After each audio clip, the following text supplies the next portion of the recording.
안녕하세요. 저는 보건소에서 공무원으로 재직 중인 30대 여자입니다. 가끔 재밌는 영상 같은 걸 보다가 우연히 알고리즘을 통해 이런 곳이 있다는 걸 알게 되었는데 들어보니 감동적이거나 재밌는 사연도 많고 가끔 듣는 저까지 화나게 만드는 사연들도 많더라고요. 저는 시간 날 때마다 가끔 듣는 정도에서만 그칠 줄 알았는데 이렇게 사연을 쓰고 있을 줄은 몰랐어요. 시대가 많이 변하다 보니 요즘을 결혼을 안 하는 추세로 바뀌고 있잖아요. 몇 년 전까지 저도 비혼을 선언한 사람들 중에 한 사람이었거든요. 하지만 운명의 상대라는 게 있는 건지 결혼을 안 할 줄 알았던 저도 결혼을 다 하게 되더라고요. 저는 10월드는 그렇게 두렵지 않았고 전 남자친구가 바람을 핀 적이 있어요. 바람핀 상대도 제가 너무나 잘 알고 있는 사람이더라고요. 미안해 시영아, 나도 이러면 안 된다는 거 너무 잘 아는데 내 마음을 어떻게 할 수가 없었어. 너도 사랑해봐서 알 거 아냐. 오빠랑 6년 연애했으면 오래 했어. 이제 그만 놔줘. 네가 어떻게 나한테 이래? 다른 사람도 아니고 네가. 우리가 안 세월이 자그마치 20년이야. 20년이라고. 5살 때 유치원에서 처음 만나서 쭉 너랑 함께 했어. 기쁜 날이든 슬픈 날이든 너랑 같이 나눴어. 나도 미안하게 생각해. 나도 충분히 괴롭다고. 이렇게 너 보는 것도 솔직히 힘들어. 그러면 안 된다고 수십 번 다짐했는데 잘 안 되는 걸 나보고 어떡하라고. 오빠도 나한테 오겠다잖아. 그래, 그 쓰레기 너한테 버려줄게. 그리고 나 지금부터 너도 버릴 거야. 다른 애들한테도 다 말할 거야. 너가 내 남자친구 뺏어서 사이 쫑났다고. 저를 두고 누구를 만났나 추궁하다가 거의 제 평생을 함께한 20년 지기 친구였다는 사실을 알고 충격에 누구도 못 믿겠다 싶어서 비혼을 선언했었어요. 다시는 연애 같은 걸 하면서 시간 낭비하지 않겠다고 생각했을 정도였어요. 하지만 3년이라는 시간이 지나니 저도 많이 무뎌져 있었고 이제 그날을 떠올려도 아무렇지 않더라고요. 그 사이 저는 간호학과를 졸업하고 보건소에서 근무하고 있었어요. 대학병원에서 1년 반 정도 근무했었고 너무 힘들어서 선배 추천을 받고 보건소로 이직을 하게 됐어요. 금연 클리닉을 담당했었는데 잠시 쉴 때마다 SNS를 둘러보곤 했었어요. 그러다 우연히 낯익은 계정이 있길래 들어가 봤는데 전 남자친구 계정이었더라고요. 간혹 다른 친구를 통해서 그들의 소식을 전해 듣곤 했어요. 야, 너 그거 들었어? 전에 네 남친 뺏은 애 말이야. 우연히 내 친구가 걔랑 알아서 전해 들은 건데 걔 그 남자랑 결혼했다가 애까지 낳았는데 그 남자 또 바람 펴서 이혼했다더라. 뭐? 그게 진짜야? 걔네 결혼한 지 2년밖에 안 되지 않았나? 그러니까 20년 지기 친구 남자친구 뺐더니 꽃이다 벌 받은 거지 뭐. 너한테 한 대로 지가 당한 거 아니야.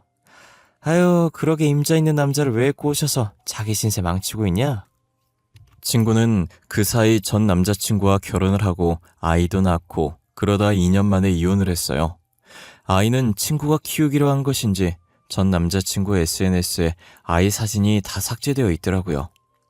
그렇게 죽고 못 살 것처럼 굴더니 사랑의 유통기한이 겨우 2년 반밖에 되지 않았어요. 저는 남의 눈에 눈물 나게 해서 두 사람 눈에 피눈물 나는 거라고 통쾌했어요. 누군가 제 앞에 서 있는 것도 모를 정도로 전 남자친구 SNS에서 사라진 친구의 흔적을 보고 소리 없이 입술을 깨물면서 웃고 있었어요.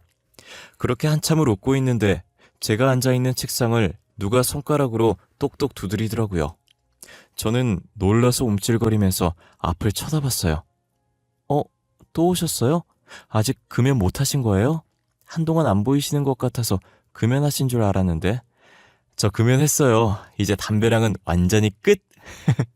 오늘은 금연 때문에 여기 온 게 아니라 시영쌤, 아니 시영씨한테 볼 일이 있어서 온 거예요. 네? 저한테요?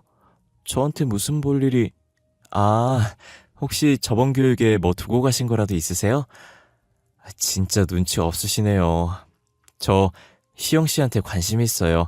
그래서 데이트 신청하러 온 거예요. 혹시 오늘 마치고 시간 되세요? 괜찮으시면 저랑 같이 저녁 드실래요? 제가 평소에 누군가가 제게 데이트 신청을 하면 대부분 거절하는 편이었거든요. 그런데 이상하게 그날을 저도 모르게 거절하지 않았고 그러자고 고개를 끄덕거렸어요. 될 사람은 어떻게든 된다고 이 사람이 제 운명의 짝이었다는 걸 알고 저도 알고 있었나 봐요. 같이 저녁을 먹는데 거부감도 안 들었고 오히려 말도 잘 통하고 편했어요. 저도 제가 이렇게 잘 웃는 사람이라는 걸 그때 알게 됐을 정도로 많이 웃었던 것 같아요. 그렇게 저희는 3번 정도 가볍게 저녁을 함께 하다가 연애를 시작하게 되었어요. 다시는 연애할 수 없을 줄 알았는데 이렇게 연애를 하게 되니 느낌이 이상했어요. 남자친구는 저보다 나이가 3살 적었고 사귀면서 알게 된 사실인데 철없던 어린 시절에 사고쳐서 결혼했다가 이혼 후 혼자 딸을 키우고 있더라고요. 어차피 알게 될 거니까 일찍 오픈하겠다고 하면서 저와 사귄 지 일주일 만에 고백하는데 20살 때 딸이 생겨서 자신이 책임지겠다고 결혼을 한 거였는데 여자가 바람을 폈었대요. 저 시영 씨한테 할 말 있어요. 어차피 사귀면서 알게 될 거니까 숨기고 싶지 않아요. 사실 저한테 5살짜리 딸이 하나 있어요. 20살 때 사고 쳐서 일찍 결혼했거든요. 그럼 이혼하신 거예요? 당연히 이혼했으니까 저랑 만나고 계시겠죠. 질문이 조금 이상했네. 혼자서 딸 키우고 계신 거예요? 네, 와이프가 바람을 펴서 이혼하게 됐는데 자기는 아이 데리고 갈 생각이 없다더라고요. 그래서 제가 키우겠다고 했어요. 어차피 딸도 엄마에 대한 정이 없어서 저한테 오려고 했고요. 그러셨구나. 저도 남자친구가 제 20년지기 친구랑 바람피는 바람에 헤어졌거든요. 저는 다시는 연애 안 할 줄 알았어요. 그냥 준현 씨만 과거 말하면 민망할까봐 저도 말해봤어요. 늘 밝은 사람이었고 저한테도 좋은 에너지를 많이 줘서 몰랐는데 저와 같은 아픔이 있었더라고요. 같은 경험을 해서 그런지 서로를 더 이해하게 되고 저희 관계가 더 단단해진 것 같은 느낌이 들었어요. 아무래도 그런 부분에서 예민해져 있을 테니 오해할 일이 생기지 않게 늘 일상을 공유했던 것 같아요.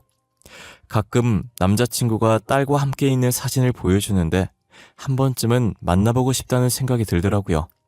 그래서 망설이다가 용기를 내서 딸아이가 보고 싶다고 했고 남자친구는 제 말에 활짝 웃으면서 딸에게 관심 가져줘서 고맙다고 말하더라고요. 저는 별로 한 것도 없는데 남자친구가 너무 좋아해줘서 민망할 정도였어요. 그렇게 며칠 뒤 딸아이를 만나게 되었고 딸은 남자친구랑 성격이 똑 닮아서 굉장히 밝았어요. 제가 딸에게 주려고 곰돌이 인형 사서 갔더니 방방 뛰면서 좋아하더니 처음 보는 제게도 낯을 안 가리고 달려와서 폭삭 안기더라고요. 지유가 낯을 안 가리나 봐요. 초연인 저한테도 이렇게 안기는 거 보면 아니에요. 얘 낯 엄청 가려요. 그런데 신기하게 시영 씨한테는 낯을 안 가리네요.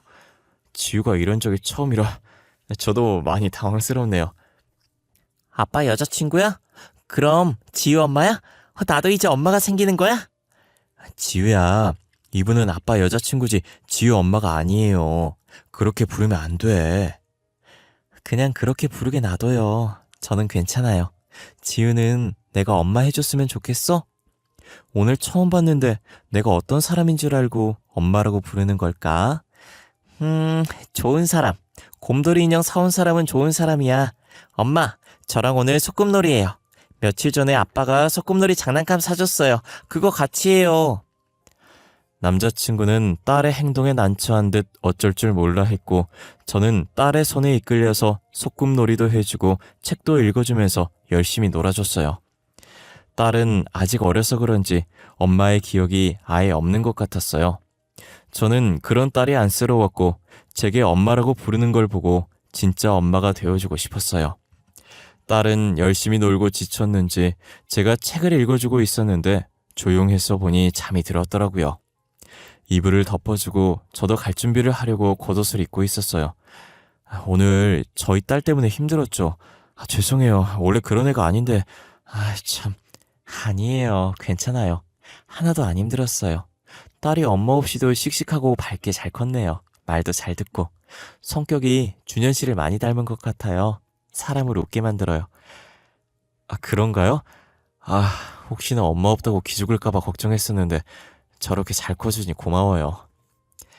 저 준현 씨만 괜찮다면 제가 지유 엄마가 되어주고 싶어요.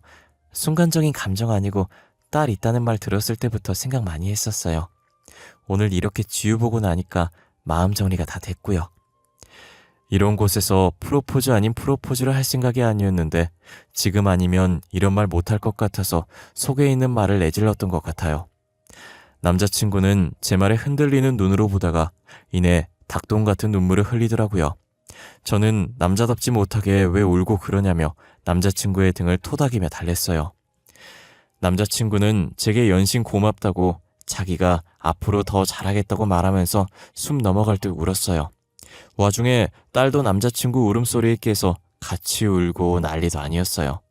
저는 남자친구 달랬다가 딸 달랬다가 진짜 잊지 못할 추억 하나 만들었다 생각했어요. 결혼 얘기가 나온 뒤로 곧바로 저희 부모님에게 인사를 드리러 갔어요. 그리고 시어머니와도 인사를 하려고 하는데 남자친구가 계속 시어머니와의 약속을 잡지 않는 거예요. 상견례도 해야 하고 결혼식 날짜도 잡아야 하고 할 게 태산이었거든요. 그런데 시어머니께 인사드리러 가자는 얘기를 안 하더라고요. 어머님께 언제 인사드리러 갈 거야? 빨리 어머님께 인사드리고 상견례하고 결혼 날짜를 잡아야 예식장 예약도 하고 청첩장도 만들 거 아냐. 우리 상견례 없이 우리끼리 날짜 정해서 결혼하면 안 될까? 사실 내가 어머니랑 사이가 안 좋아. 어머니가 내 결혼식에 오는 거 싫어. 그래도 자기 가족이라곤 어머님밖에 없다며. 가족 없이 결혼식 하는 건 좀 그렇지 않아? 나야 상관없긴 하지만 그냥 어머니 없이 하자, 응? 장인 장모님께는 내가 잘 말씀드릴게. 나 진짜 싫어서 그래. 어머니가 내 결혼식 안 왔으면 좋겠어. 그렇게 하게 해줘. 저는 처음 보는 남자친구의 단호한 모습에 그렇게 하기로 했어요. 그렇게 시어머니의 얼굴을 한 번도 보지 못한 채 결혼을 하게 됐어요. 그래도 유일한 남편 가족이라 인사도 없이 이렇게 지내는 건 예의가 아닌 것 같다는 생각에 남편이 잘 때 몰래 휴대폰을 뒤져서 시어머니의 연락처를 찾아냈어요. 저는 늦은 시간이라 그래서 날이 밝고 점심시간 때쯤 시어머니께 연락을 드렸어요.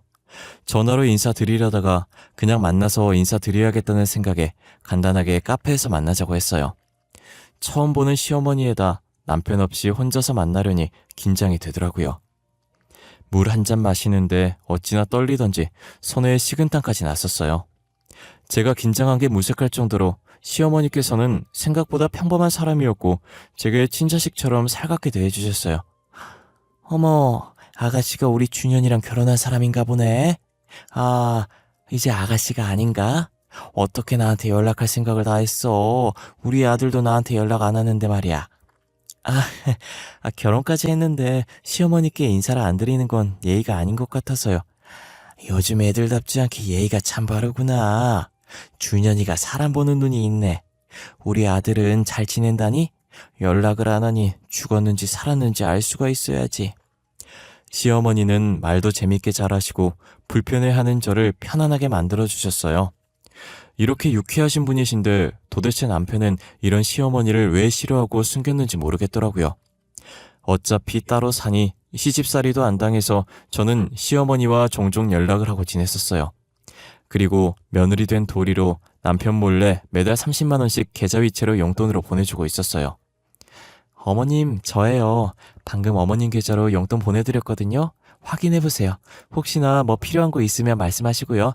아유, 뭐하러 그랬어. 난 괜찮은데 정말. 괜히 내가 미안해지잖아. 에이, 아니에요. 며느리가 시부모님 용돈 드리는 건 당연한 거죠.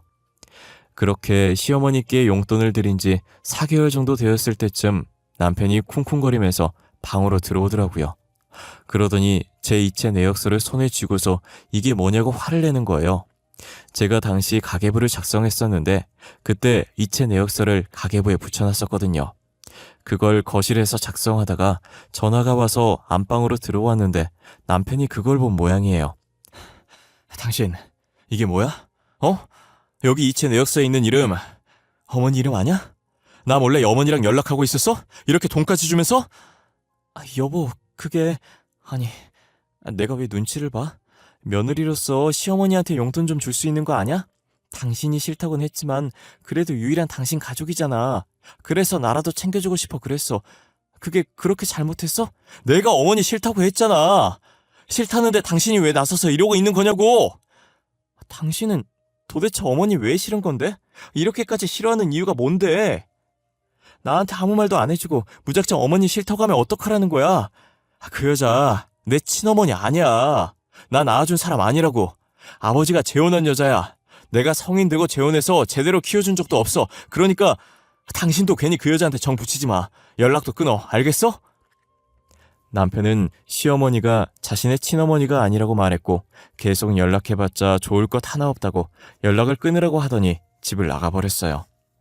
저희는 여지껏 큰 소리 한 번 내본 적 없었는데 그날 처음으로 부부싸움이라는 걸 해봤어요. 남편이 화낼 수 있는 사람이라는 걸 그때 알게 되었습니다. 저는 남편이 그렇게까지 화내는데 계속 연락하는 건 아니라고 생각해서 남편 말대로 1년 넘게 연락 한 번 하지 않았어요. 여느 때처럼 딸아이와 거실에 앉아서 간단하게 공부를 하고 있었어요. 곧 초등학교 들어갈 나이라 어느 정도 공부가 필요할 것 같아서 제가 가르쳐주고 있었거든요. 그런데 모르는 번호로 전화가 오는 거예요. 택배 올 게 없어서 택배는 아닌 것 같은데 무슨 전화인가 싶어서 받아봤어요. 수화기 넘어서 익숙한 목소리가 들리는 게 다름 아닌 시어머니시더라고요. 아가, 나다. 혹시 내 번호 차단했니? 아무리 연락을 해도 안 받더니 내가 번호 바꾸고 연락하니 받네. 나 정말 서운해. 그게 저번에 버튼 잘못 눌러서 연락처가 다 날아갔었는데 제가 모르는 번호를 안 받아서요. 어머님 번호를 못 이어서 어머님 전화인 줄 몰랐어요. 오늘은 중요한 택배 올 게 있어서 받아본 거고요. 그랬니? 난 그것도 모르고 괜히 오해할 뻔했잖아. 아니, 내가 너한테 전화한 건 다름이 아니라 내가 몸이 좀 안 좋아서 입원을 해야 하는데 병원비가 없어서 말이야. 지금 좀 급한데 100만 원만 보내줄 수 있니? 많이 안 좋으세요? 어디가 얼마나 안 좋으신 거예요? 많이 안 좋은 건 아니고 허리를 조금 다쳤어. 그래서 입원하면서 치료를 받아야 한다네? 근데 내가 돈이 없어서 입원을 못하고 있어. 염치 없지만 너한테 병원비 좀 부탁하려고 연락했어. 아니에요. 다른 것도 아니고 아파서 병원 가신다는데 제가 드려야죠. 그때 그 계좌로 보내드리면 되는 거죠? 제가 바로 보내드릴게요. 저는 시어머니께서 아프다는 소리에 더 생각할 것도 없이 바로 돈을 보내드렸어요. 이제껏 용돈도 못 준 게 미안해서 100만 원 보내달라는 거 150만 원 보내드렸습니다. 그런데 다음 달에 또 연락이 오신 거예요. 아가, 이런 일로 계속 연락하면 안 되는 거 아는데 50만 원만 어떻게 안 될까? 내가 월세를 내야 하는데 돈이 없구나. 50만 원이요? 어쩌죠? 이번 달에 저희가 지출이 많아서 조금 힘들 것 같은데 내가 진짜 급해서 그래. 집주인이 오늘 안 내면 당장 집을 빼라잖니. 내가 오죽 부탁할 곳이 없으면 너한테 부탁을 다 하겠니? 알겠어요. 이번이 마지막이에요. 다음부턴 어떤 이유도 안 드릴 거예요. 저는 시어머니가 급하다고 당장 집에서 쫓겨나게 생겼다고 하시길래 돈을 드렸어요. 그런데 그 다음 달에도 또 돈을 달라고 연락이 온 거예요. 병원비에 월세, 이젠 보험비가 연체됐다고 하더라고요. 아가, 내가 진짜 미안해. 당장 60만 원만 어떻게 안 될까? 보험비가 2달치 밀렸다고 지금 안 내면 해지해야 된다더라고. 해지하면 원금도 못 찾는다던데 그동안 넣은 게 얼마나 아까워. 어머님, 제가 저번에도 마지막이라고 다음부턴 돈 안 드리겠다고 분명히 말씀드린 것 같은데요. 그래, 미안하다. 나도 염치도 없지. 아무리 돈 빌릴 데가 없어도 며느리 돈을 뜯어. 내가 다시는 이런 부탁 안 하마. 정말 미안하구나. 끊으마. 어머님, 이번이 진짜 마지막이에요. 다음부턴 없어요. 알겠죠? 고맙구나. 진짜 너무 고마워. 내가 이 은혜를 어떻게 다 갚아야 할지.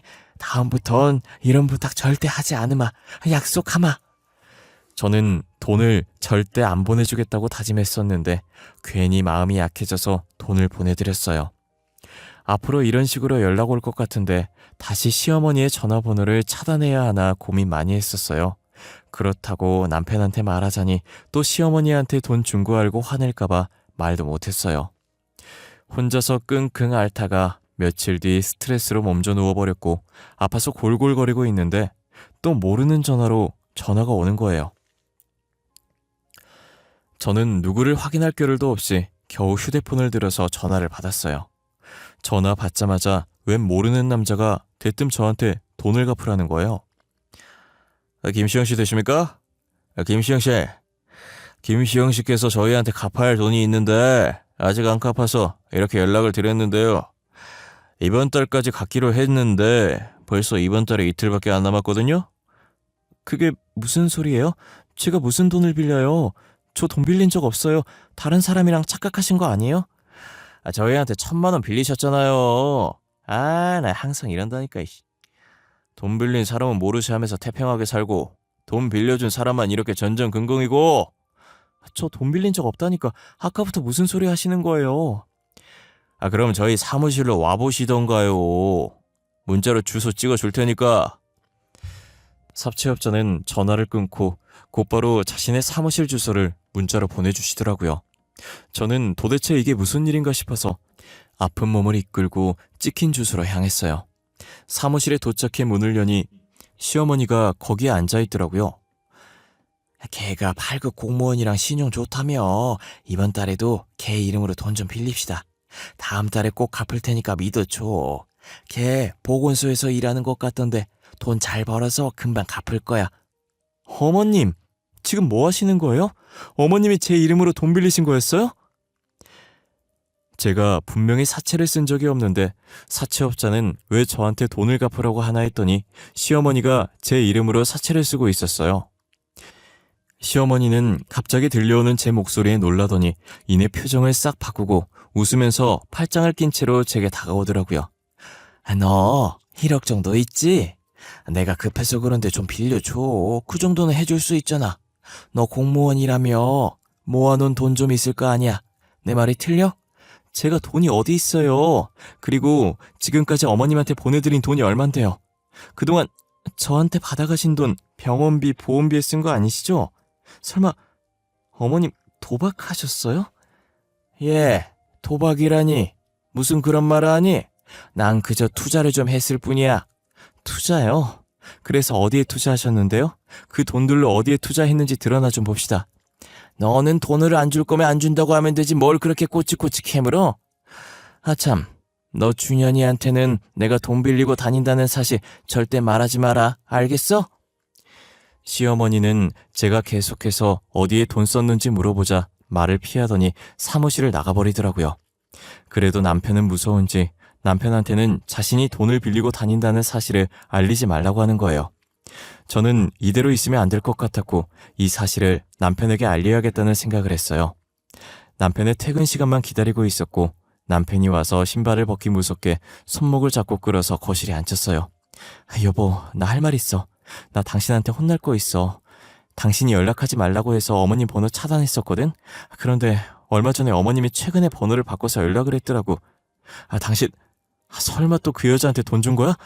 아니지, 어? 내가 그렇게 연락하지 말라고 했는데 왜 이렇게 말을 안 듣는 거야? 미안해. 급하다고 해서 어쩔 수 없이 보내드렸었어. 그런데 어머님이 내 이름으로 사채까지 끌어 쓰셨더라. 그것도 오늘 사채업자가 나한테 돈 갚으라고 전화 와서 알았어. 내가 이럴까봐 연락하지 말라고 했었던 거야. 결혼 전부터 어머니 싫다고 했었는데 왜 내 말을 안 듣고 연락해서 일을 이 지경까지 만든 거야? 나도 이렇게 될 줄은 몰랐어. 이럴 줄 알았으면 절대 연락 안 했을 거야. 며느리 된 도리로 연락드렸다가 이게 무슨 봉변인지. 사실 전처도 그런 이유로 바람 폈던 거야. 그 여자가 계속 돈 달라고 달라붙으니까 전처는 스트레스 받아서 방황하고 바람까지 피게 된 거지. 우리 집 식구면 다 싫다고 아이까지 버린 거야.